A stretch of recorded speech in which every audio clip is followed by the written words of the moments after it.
வணக்கம். ஆகாஷ்வாணி புதுச்சேரி. மாநில செய்திகள் வாசிப்பவர் நாராயணசாமி.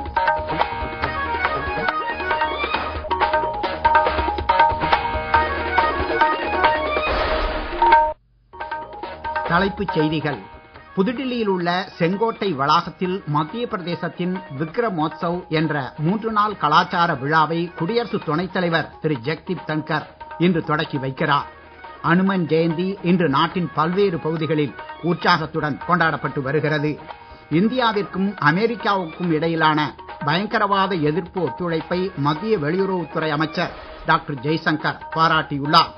இந்தியா ஆஸ்திரேலியா இடையே பல்வேறு பிரிவுகளில் ஒத்துழைப்பின் அவசியத்தை மத்திய நிதியமைச்சர் திருமதி நிர்மலா சீதாராமன் வலியுறுத்தியுள்ளார். இனி விரிவான செய்திகள். புதுடில்லியில் உள்ள செங்கோட்டை வளாகத்தில் மத்திய பிரதேசத்தின் விக்ரமோத்சவ் என்ற 3 நாள் கலாச்சார விழாவை குடியரசு துணைத் தலைவர் திரு ஜெகதீப் தன்கர் இன்று தொடக்கி வைக்கிறார்.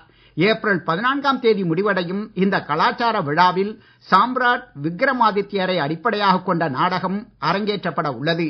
பேரரசர் விக்ரமாதித்யரின் வரலாறு மற்றும் அவரது அர்ப்பணிப்பை மையமாக கொண்டு கண்காட்சிகளுக்கும் ஏற்பாடு செய்யப்பட்டுள்ளன. இந்த கண்காட்சியில் விக்ரமாதித்யர் மற்றும் அயோத்தி பற்றிய கலாச்சார மகிமை, மத்திய பிரதேசத்தின் சுற்றுலா தலங்கள் மற்றும் அம்மாநிலத்தின் முதலீடு மற்றும் வேலைவாய்ப்பு குறித்த காட்சிகளும் இடம்பெற்றுள்ளன. விக்ரமாதித்யரின் பிறப்பு முதல் பேரரசரானது வரையிலான அனைத்து கதைகளும் நாடகத்தில் காட்சிப்படுத்தப்பட்டுள்ளன என்று தெரிவிக்கப்பட்டுள்ளது. இதில் சுமார் 125 கலைஞர்கள் பங்கேற்க உள்ளனர். இந்நிகழ்ச்சியில் மத்திய பிரதேச முதலமைச்சர் டாக்டர் மோகன் யாதவ், டெல்லி முதலமைச்சர் திருமதி ரேகா குப்தா, மத்திய சுற்றுலா மற்றும் கலாச்சாரத்துறை அமைச்சர் திரு கஜேந்திர சிங் ஷெகாவத் ஆகியோரும் கலந்து கொள்கின்றனர். அனுமன் ஜெயந்தி இன்று கோலாகலமாக கொண்டாடப்பட்டு வருகிறது. இது பற்றிய செய்தி தொகுப்பு. அனுமன் ஜெயந்தி இன்று நாட்டின் பல்வேறு பகுதிகளிலும் உற்சாகத்துடன் கொண்டாடப்பட்டு வருகிறது. இந்த நாள் அனுமனின் பிறப்பை நினைவு கூர்வதாகும். புதுடெல்லியில் உள்ள கன்னாட் பிளேஸில் உள்ள பிரச்சின் அனுமன் கோவிலில் அதிகாலை முதல் பக்தர்கள் பிரார்த்தனை செய்து வருகின்றனர். இந்த நிகழ்வை ஒட்டி கோவில்களில் அனுமன் சாலிசா, சுந்தர காண்டம் மற்றும் அகண்ட ராமாயணம் ஆகியவை பக்தர்களால் வாசிக்கப்பட்டு வருகின்றன. அனுமன் ஜெயந்தி இன்று கொண்டாடப்படுவதையொட்டி பிரதமர் திரு நரேந்திர மோடி நாட்டு மக்களுக்கு வாழ்த்து தெரிவித்துள்ளார். சங்கத் மோச்சான் அனுமனின் ஆசியுடன் அனைத்து மக்களும் ஆரோக்கியமாகவும் மகிழ்ச்சியாகவும் வாழ்வில் வளமாக இருக்க வேண்டுவதாகவும் பிரதமர் தமது ஊடக பதிவில் குறிப்பிட்டுள்ளார்.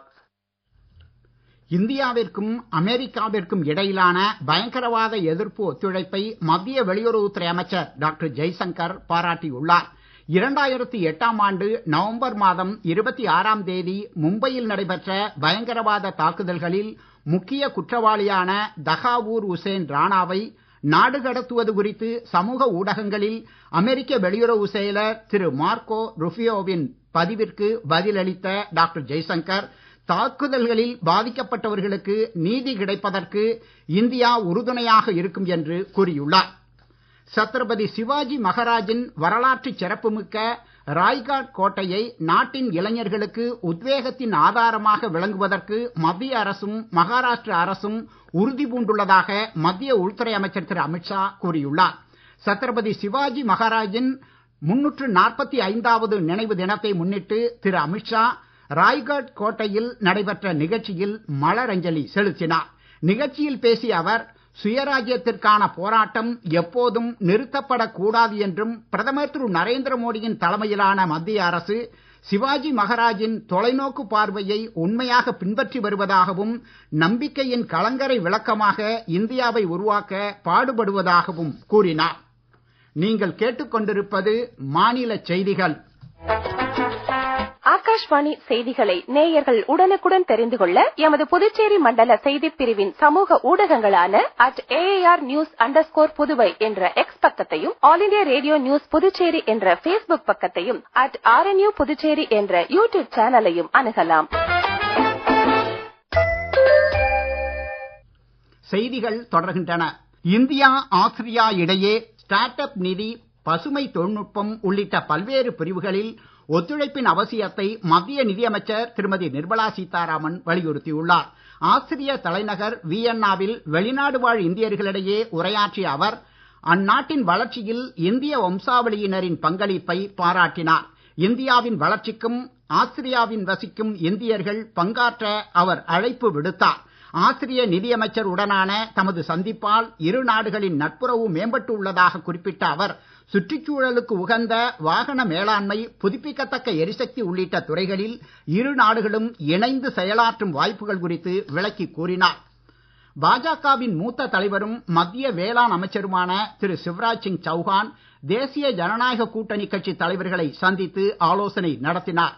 பாட்னாவில் உள்ள பாஜக தலைமையகத்தில் இன்று நடைபெற்ற கூட்டத்தில் மாநிலத்தில் உள்ள அரசியல் சூழ்நிலை மற்றும் பிரதமர் திரு நரேந்திர மோடியின் வருகை குறித்தும் விவாதிக்கப்பட்டது. கூட்டத்திற்கு பின் செய்தியாளர்களை சந்தித்த மூத்த ஜேடியு தலைவரும் மத்திய அமைச்சருமான திரு ராஜீவ் ரஞ்சன் சிங், வரும் 24ஆம் தேதி தேசிய பஞ்சாயத்து ராஜ் தினத்தை ஒட்டி பிரதமர் திரு நரேந்திர மோடி மதுபானியில் ஏற்பாடு செய்யப்பட்டுள்ள பொதுக்கூட்டத்தில் உரையாற்ற உள்ளதாக தெரிவித்தார். பசுமை போராட்ட வீரர் தரிப்பள்ளி ராமையாவின் மறைவுக்கு பிரதமர் திரு நரேந்திர மோடி இரங்கல் தெரிவித்துள்ளார். லட்சக்கணக்கான மரங்களை நட்டு பாதுகாப்பதற்காக தனது வாழ்க்கையை அர்ப்பணித்த தரிப்பள்ளி ராமையாவின் நிலைத்தன்மையை நினைவு கூர்வதாக பிரதமர் தமது சமூக ஊடக பதிவில் குறிப்பிட்டுள்ளார். இயற்கை மீதான ஆழ்ந்த அன்பையும் எதிர்கால சந்ததியினருக்கான அக்கறையையும் அவரது அயராத முயற்சிகள் பிரதிபலிப்பதாகவும் பிரதமர் தெரிவித்தார். புதுச்சேரியில் கடுமையான வெப்பம் நிலவி வருவதை ஒட்டி பொதுப்பணித்துறை குடிநீர் பிரிவு சார்பில் மக்களின் நலனுக்காக சுத்திகரிக்கப்பட்ட குடிநீர் பந்தல் அமைக்கப்பட்டு வருகிறது. இது பற்றிய செய்தி தொகுப்பு. புதுச்சேரி பொதுப்பணித்துறை சார்பில் இந்திரா காந்தி சிக்னல், ராஜீவ் காந்தி சிக்னல், அண்ணா சிலை சிக்னல், ராஜா தியேட்டர் சிக்னல், அஜந்தா சிக்னல் உள்ளிட்ட பல்வேறு சிக்னல்களிலும் நிழல் தரக்கூடிய பசுமை பந்தல்களை அமைத்து வெப்பத்திலிருந்து மக்களை பாதுகாத்து வருகிறது. தற்போது வார இறுதியில் அதிக அளவில் சுற்றுலா பயணிகள் புதுச்சேரிக்கு குவிந்த வண்ணம் உள்ளனர். எனவே அவர்களையும் வெப்பத்திலிருந்து பாதுகாக்கவும் பொதுமக்கள் அதிகம் கூடும் இடங்களான புதுச்சேரி அரசு பொது மருத்துவமனை மற்றும் சட்டப்பேரவை அருகே மக்களின் தாகத்தை தணிக்கும் வகையில் புதுச்சேரி பொதுப்பணித்துறை குடிநீர் பிரிவு சார்பில் இலவச குடிநீர் பந்தல் அமைக்கப்பட்டு குடிநீர் வழங்கப்பட்டு வருகிறது. இதேபோல் அஜந்தா சிக்னல் அருகிலேயும் இலவச குடிநீர் பந்தல் அமைக்கப்பட்டு குடிநீர் வழங்கி வருகிறது. இது மட்டுமல்லாமல் புதுச்சேரியின் மக்கள் அதிகம் கூடும் முக்கிய இடங்களில் இலவசமாக குடிநீர் வழங்க அனைத்து ஏற்பாடுகளையும் புதுச்சேரி பொதுப்பணித்துறை குடிநீர் பிரிவு சார்பில் செய்யப்பட்டு வருகிறது. ஆகாஷ்வாணி செய்திகளுக்காக கந்தன் கருணாகரன். ஜம்மு காஷ்மீரில் கிஸ்த்வார் மாவட்டத்தில் சத்ரு வனப்பகுதியில் நடைபெற்று வரும் என்கவுண்டரில் 3 பயங்கரவாதிகள் சுட்டுக் கொல்லப்பட்டனர். அவர்கள் பதுங்கியிருந்த இடத்திலிருந்து ஏராளமான ஆயுதங்கள் மற்றும் வெடிபொருட்கள் பறிமுதல் செய்யப்பட்டன. சத்ரு பகுதியின் காடுகளில் பயங்கரவாதிகளின் நடமாட்டத்தை பாதுகாப்பு படையினர் அறிந்ததை அடுத்து கடந்த புதன்கிழமை முதல் துப்பாக்கிச் சண்டை நடைபெற்று வருகிறது. 2025ஆம் ஆண்டின் ஹஜ் பயணத்திற்கான ஏற்பாடுகளை மறு ஆய்வு செய்வதற்கு சிறுபான்மையினர் விவகார அமைச்சகத்தின் செயலாளர் டாக்டர் சந்திரசேகர குமார் சவுதி அரேபியாவிற்கு சென்றுள்ளார். ஹஜ் பயணம் ஒரு புனிதமான யாத்திரை அனுபவமாகவும் சுகாதாரமான மற்றும் மன அழுத்தம் இல்லாத வசதிகளை யாத்ரீகர்களுக்கு ஏற்படுத்துவதில் கவனம் செலுத்தப்படுவதாகவும் அவர் தமது சமூக ஊடக பதிவில் குறிப்பிட்டுள்ளார். IPL 20 ஓவர் கிரிக்கெட் தொடரில் ஹைதராபாத்தில் உள்ள ராஜீவ்காந்தி சர்வதேச கிரிக்கெட் மைதானத்தில் இன்று இரவு 7:30 மணிக்கு நடைபெறும் போட்டியில் பஞ்சாப் கிங்ஸ் அணியும் சன்ரைசர்ஸ் ஹைதராபாத் அணியும் களம் காண்கின்றன. இந்த சீசனில் ஹைதராபாத் ஒரு போட்டியில் மட்டுமே வெற்றி பெற்று புள்ளிப்பட்டியலில் கடைசி இடத்தில் உள்ளது. அதே நேரத்தில் பஞ்சாப் கிங்ஸ் அணி 6 புள்ளிகளுடன் 5வது இடத்தில் உள்ளது குறிப்பிடத்தக்கது. ISL கால்பந்து இறுதிப் போட்டியில் மோகன் பாகன் சூப்பர் ஜெயண்ட் அணி இன்று பெங்களூரு FC அணியை எதிர்கொள்கிறது. கொல்கத்தாவில் உள்ள விவேகானந்தா யுபா பாரதி கிரிரங்கனில் நடைபெறும் இப்போட்டி இன்று இரவு 7:30 மணிக்கு நடைபெறுகிறது. மீண்டும் தலைப்புச் செய்திகள். புதுடில்லியில் உள்ள செங்கோட்டை வளாகத்தில் மத்திய பிரதேசத்தின் விக்ரமோத்சவ் என்ற 3 நாள் கலாச்சார விழாவை குடியரசு துணைத் தலைவர் திரு ஜெகதீப் தன்கர் இன்று தொடக்கி வைக்கிறார். அனுமன் ஜெயந்தி இன்று நாட்டின் பல்வேறு பகுதிகளில் உற்சாகத்துடன் கொண்டாடப்பட்டு வருகிறது. இந்தியாவிற்கும் அமெரிக்காவிற்கும் இடையிலான பயங்கரவாத எதிர்ப்பு ஒத்துழைப்பை மத்திய வெளியுறவுத்துறை அமைச்சர் டாக்டர் ஜெய்சங்கர் பாராட்டியுள்ளார்.